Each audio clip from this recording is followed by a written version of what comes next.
லோனை போட்டு புது கார் வாங்கினதுக்கு அப்புறம் அதுக்கு தேவையில்லாத அக்சசரிஸ் நிறைய மாத்திருப்போம். ஒரு சில கட்டத்துல நம்ம போட்டிருக்க அக்சசரிஸே நம்ம காருக்கு பெரிய அளவுக்கு ஹார்ம்ஃபுல்லா மாறிடும். இந்த மாதிரி மாறாம இருக்கணுங்கிறதுக்கு எதெல்லாம் தேவையில்லாத அக்சசரிஸ் சொல்லிட்டு நம்ம பார்ட் 1 வீடியோ போட்டிருந்தோம். இந்த பார்ட் 1 வீடியோ பார்க்காம இருந்தீங்க அப்படின்னா மேல டைட்டில் கார்டுல கொடுக்குறேன். இந்த வீடியோவோட எண்ட்லயும் அந்த வீடியோ வரும். பார்ட் 2 வீடியோலையும் எதெல்லாம் தேவையில்லாத அக்சசரிஸ்ங்கிறத பார்க்கலாம். வாங்க வீடியோக்குள்ள போலாம். வணக்கம் மை டியர் டீம்மேட். ஷோரூம்ல ரெக்கமெண்ட் பண்ற அக்சசரிஸ் போடலாமா, நம்ம தெரிஞ்ச ஃப்ரெண்டு கடை வச்சிருக்காரு அவர்கிட்ட போய் அக்சசரிஸ் போடலாமா, உண்மையிலேயே அக்சசரிஸ் போடலாமா வேணாமாங்கிற மொத்த டவுட்டையும் இன்னைக்கு நம்ம கிளியர் பண்ணுவோம். இதுக்கு முன்னாடி நம்ம சேனலை சப்ஸ்கிரைப் பண்ணாம இருந்தீங்கன்னா மறக்காம சப்ஸ்கிரைப் பண்ணிக்கங்க. பக்கத்துல இருக்க பெல் ஐகானையும் மறக்காம டச் பண்ணி வச்சுக்கோங்க. மறக்காம வீடியோக்கு ஒரு லைக்கை போட்டு இதுல தேவையிருக்க அக்சசரிஸ் எது, தேவையில்லாத அக்சசரிஸ் நமக்கு பெரிய குழப்பம். உண்மையை சொல்லணும், நம்ம போறது பூராவே தேவையில்லாத அக்சசரிஸ் தான். தேவையான அக்சசரிஸ் நம்ம அப்புறம் பார்ப்போம். ஃபர்ஸ்ட் எது தேவையில்லைன்றதை நம்ம முதல்ல பார்ப்போம். ஏன்னா கார் வாங்குறத விட அக்சசரிஸ்க்கு நம்ம பண்ற செலவு போய்கிட்டே இருக்கும். நீங்க கார் 10 வருஷம் ஆனாலும் நீங்க அக்சசரிஸ் மாத்திட்டே இருக்கலாம். ஏன் இந்த ஃபேக் எக்ஸாஸ்ட் வண்டிக்குன்னு சொல்லி எப்படினாலும் சைலன்சர் கொடுத்திருப்பாங்க. இந்த புகை குழாய் பத்தலன்னு சொல்லிட்டு எக்ஸ்ட்ரா டிசைன் நல்லா பண்ணணும், வண்டியை பெருசா காட்டணும் அப்படின்னு சொல்லிட்டு நிறைய ஃபேக் எக்ஸாஸ்ட் போடுவாங்க. இது பெரிய கார்களுக்கு ஓகே. ஒரு சோடா மாதிரியான பெரிய காரு ஒரு 40 லட்ச ரூபா ஆடி வாங்குறீங்க அப்படின்னு எக்ஸ்ட்ரா போட்டீங்கன்னா தெரியாது. ஆனா சின்னதா இருக்கிற ஒரு ஆல்டோ காருக்கோ சாண்ட்ரோ காருக்கோ ஷிஃப்ட்டுக்கோ நீங்க இதெல்லாம் போட்டீங்க அப்படின்னா வண்டியோட லுக்கை குறைக்குமோ தவிர கூட்டாது. இது மட்டும் இல்ல, கொஞ்ச நாளே அது பிச்சுக்கிட்டு வந்துச்சு அப்படின்னா நீங்க ஒவ்வொரு வாட்டியும் அதை ஒட்டிக்கிட்டே இருக்கணும். ஏன்னா நீங்க ஸ்க்ரூ போட்டு முறுக்குனீங்க அப்படின்னா அது வண்டியோட பாடியை டேமேஜ் பண்ண தான் செய்யும். வண்டியோட மொத்த வெயிட்டும் கீழே இழுக்க தான் செய்யும். அடுத்ததா ஃபேக்கான ஏர் வென்ட்டும் பாடி கிட்ஸும். இந்த ஃபேக்கான ஏர் வென்ட்ஸ் எதுக்கு அப்படின்னா முன்னாடி இருந்த ஃபோர்ஸ் மாதிரியான ஜீப்புக்கு, மஹிந்திரா மாதிரி ஜீப்புக்கோ அந்த வெண்ட் இருக்கும். ஏன்னா அதிகமான ஹீட் ப்ரொடியூஸ் பண்ணும். இப்பெல்லாம் ரேடியேட்டர்ஸ் எல்லாம் ரொம்ப அட்வான்ஸ் ஆயிடுச்சு. நீங்க 500 கிலோமீட்டர் ஓட்டினா கூட வண்டி ஹீட் ஆகிறதுக்கு வாய்ப்பு இல்லை. அந்த அளவுக்கு டெக்னாலஜி இம்ப்ரூவ் ஆயிடுச்சு காருகள்ல. ஆனா இப்போ போய் நீங்க அந்த ஃபேக் ஏர் வென்ட் வச்சிருக்கிறதுனால அது ஃபேக் ஏர் வென்ட்னு எல்லாருக்குமே தெரியும். ஏன்னா நீங்க வச்சிருக்க காரை ஊர்ல 1000 பேர் வச்சிருப்பாங்க. அது ஃபேக்கா மாட்டிருக்கீங்கன்னு ஊருக்கே தெரியும். அடுத்ததா இந்த எக்ஸ்ட்ரா போடுற பாடி கிட். இந்த பாடி கிட் ஒரு எஸ்யூவியை இன்னும் கொஞ்சம் என்ஹான்ஸ் பண்ணி கொடுக்கறதுக்கான தவிர நீங்க ஒரு ஷிஃப்ட்டுக்கோ மாருதி பலேனோக்கோ மாருதி சியாஸ்க்கு ஹோண்டா சிட்டிக்கெல்லாம் போடும்போது என்ன ஆகும் அப்படின்னா உங்களோட கிரவுண்ட் கிளியரன்ஸ் ரொம்ப முட்டும். ஏற்கனவே 160 159 மாதிரி கிரவுண்ட் கிளியரன்ஸ் இருக்கிற காருக்கு நீங்க எக்ஸ்ட்ரா பாடி கிட்ஸ் போடும்போது வண்டியோட கிரவுண்ட்ல அடிபட்டு வண்டியில ஸ்கிராட்ச் விழுகுமோ தவிர உங்க வண்டியோட லுக்கை என்ஹான்ஸ் பண்ணி கொடுக்காது. இன்னொன்னு, ஒரு சைடு உடஞ்சிருச்சு அப்படின்னா நீங்க அதை மாத்துறதுக்கு தனியா செலவு பண்ணும். உங்க கார் ஒயிட் கலர் இருந்தா பரவாயில்ல, வேற கலர் காரா இருந்துச்சுன்னா அதுக்கு நீங்க பெயிண்டிங் அடிக்கலைன்னா அது இன்னும் வண்டி அசிங்கப்படும். அடுத்ததான் வண்டிக்கு போற ஸ்கப்லைட். இந்த ஸ்கப்லைட் நீங்க ஷோரூம்லயே கொடுப்பாங்க. ஏன்னா எல்லா கம்பெனிக்காரும் அவங்களோட பிராண்ட் நேம் போட்டு தான் கொடுப்பாங்க. டாடானா, நெக்ஸானு, மாருதினா, ஷிஃப்ட், டொயோட்டானா, இன்னோவா கிறிஸ்டா, பலேனோ, கிளான்சன் எல்லா கார் கம்பெனியும் அவங்களோட நேம் போட்டு தான் கொடுப்பாங்க. இது அவங்களுக்கு வேணா விளம்பரமா இருக்குமோ தவிர நம்ம பேரை போட்டு கொடுக்க போறது இல்ல. இதுல இன்னொன்னு என்னன்னா, நீங்க 4 டோருக்கு நீங்க ஒட்டிருப்பீங்க. ஒரு டோர்ல பிச்சுக்கிட்டு வந்துருச்சு அப்படின்னா 4 டோர்லயுமே பிச்சுக்கிட்டு வர ஆரம்பிச்சிடும். ஏன்னா அது எல்லாமே அதிகமா நம்ம தண்ணி புழங்குற இடமும் கூட. ஏன்னா நம்ம காரை கழுவுவோம், உள்ள நீங்க டபுள் ஸ்டேஜ் ஸ்டிக்கர் தான் ஒட்டியிருப்பாங்க. அதனால கூடிய சீக்கிரத்துல அது புடிங்கிட்டு வந்துடும். இது மட்டும் இல்ல, நீங்க உள்ள தண்ணி போய் 1 நாள் 2 நாள் ஸ்டோர் ஆச்சு அப்படின்னா அந்த இடத்துல சீக்கிரமா துரு பிடிக்க ஆரம்பிச்சிடும். நீங்க போடுற அழகுன்னு நினைச்சு போடுறது உங்க வண்டியோட குவாலிட்டியை டோட்டலா டேமேஜ் ஆயிடும். சீக்கிரமா துரு பிடிச்சு போயிடும். அடுத்ததா வண்டிக்கு போடுற ஹாரன். இந்த horn single horn, double horn, 4 horn சொல்லிட்டு ஏகப்பட்ட ஹாரன் இருக்கு. இது நீங்க ஒரு நல்ல பிரீமியமான குவாலிட்டியில வாங்கி மாட்டீங்கன்னா கூட பரவாயில்ல. ஆனா நீங்க ஒரு சைனா பிராண்ட் வாங்குனீங்க அப்படின்னா அது எப்போ உங்களுக்கு ஆப்பு வைக்கனே தெரியாது. ஏன்னா சில நேரங்கள்ல அது ஹாரன் அடிக்குதா இல்ல நம்ம காருக்கு சங்குவதுன்னா தெரியாம அதுவே ஆட்டோமேட்டிக்கா அடிக்க ஆரம்பிக்கும். இது மட்டும் இல்ல, வண்டிக்கு உண்மையிலேயே கம்பெனில இருந்து கொடுக்குற சின்ன ஹாரனே போதும். ஏன்னா நம்ம இந்தியன் கார்ல தான் இவ்வளவு தூரத்துக்கு நம்ம அடிஷனல் ஹாரன் போடுறோம். இதை பத்தி நான் ஹோண்டா ஷோரூம்ல பெரிய அளவுக்கு எக்ஸ்பிளனேஷன் எல்லாம் கேட்டிருக்கேன். அதுவே மாதிரி நான் மத்த கண்ட்ரில போய் கார்ல ஹாரன்ஸ் பார்த்திருக்கேன். அவங்க தேவையில்லாம ஹாரன் அடிக்கவே மாட்டாங்க. தேவை இருந்தா கூட அடிக்கிறது இல்லை சில இடங்கள்ல.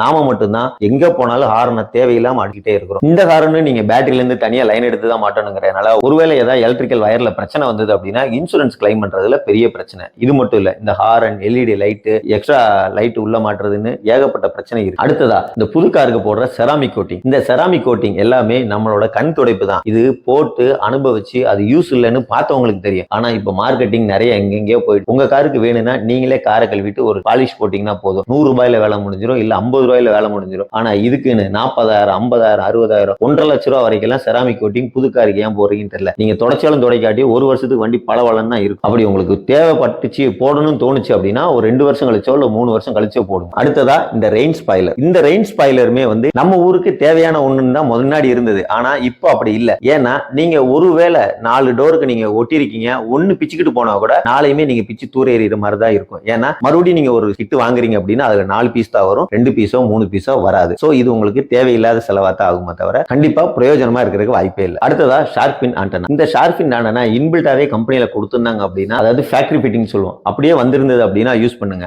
ஆனா ஃபேக்கா ஒரு இடத்துல மாட்டாதீங்க. ஆல்டோ 800 ஆல்ரெடி கம்பி மாதிரி இருக்கிற ஆண்டனா முன்னாடி கொடுத்திருப்பாங்க. அதை தூக்கி நீங்க பின்னாடி ஃபேக்கா வச்சீங்க அப்படின்னா அது ஃபேக்னு எல்லாருக்கும் தெரியும். உங்களோட இமேஜ் நீங்களே கெடுத்துக்கிற மாதிரி. லாஸ்ட் பட் நாட் லீஸ்ட், இது ரொம்ப முக்கியமான விஷயம். ஏன்னா நானும் ஆர்வ கோளாறுல மாட்டி இப்ப அது அழகாவே இல்லை. என்னன்னா குரோம் கிரில். இந்த குரோம் கிரில் வெறும் 5000 ரூபாயில இருந்து 50,000 ரூபாய் வரைக்கும் இருக்கு. இதுல என்ன ஒண்ணுன்னா எல்லாமே ஒரிஜினல்னு சொல்லுவாங்க. ஒரிஜினலா எந்த கம்பெனியும் தயாரிக்கிறதே இல்ல. பெரும்பாலும் டொயோட்டா இன்னோவா கிரஸ்டால போடுவாங்க, அதுவுமே ஒரிஜினல் கிடையாது, நேம் மட்டும் தான் போட்டிருக்கும். ஏதோ ஒரு கம்பெனி ஏதோ ஒரு இடத்துல மேனுஃபேக்சரிங் பண்ணி வரும், கண்டிப்பா அது கம்பெனி ஒரிஜினல் ப்ராடக்ட் கிடையாது. எதனாலன்னா கொஞ்ச நாள்லயே அது ஒரு மாதிரி டாட் ஆயிடும். இது நீங்க டிபெண்டிங் ஆன் உங்களோட ஊர் தண்ணியை பொறுத்த அளவுக்கு. சில ஊரோட தண்ணிக்கு ஒரு மாசத்திலே கருத்துரும். இதே மாதிரி என்ன ஆகும் அப்படின்னா, நீங்க 30,000 ரூபாய் 20,000 ரூபாய் செலவு பண்ணி நீங்க அதை போட்டிருப்பீங்க. ஆனா வண்டி உங்க வண்டியை அது அசிங்கப்படுத்த தான் செய்யும் தவிர அழகு கூட்டாது. வாங்கி 1 மாசம் 2 மாசத்துக்கு நல்லா இருக்கும், அதுக்கப்புறம் ஒவ்வொன்றா பிச்சுக்கிட்டு வந்துடும். ஃபர்ஸ்ட் பெட்ரோல் டேங்க்ல இருக்கிறது பிஞ்சு வரும், அதுக்கப்புறம் டோர் ஹேண்டில் இருக்கிறது பிஞ்சு வரும், அப்புறமா கிரில் முன்னாடி இருக்கிறது பிஞ்சு வரும். இது போக போக. அடுத்ததா ஃபுட் ஸ்டெப். இந்த ஃபுட் ஸ்டெப்புமே யாரு கேட்டாலும்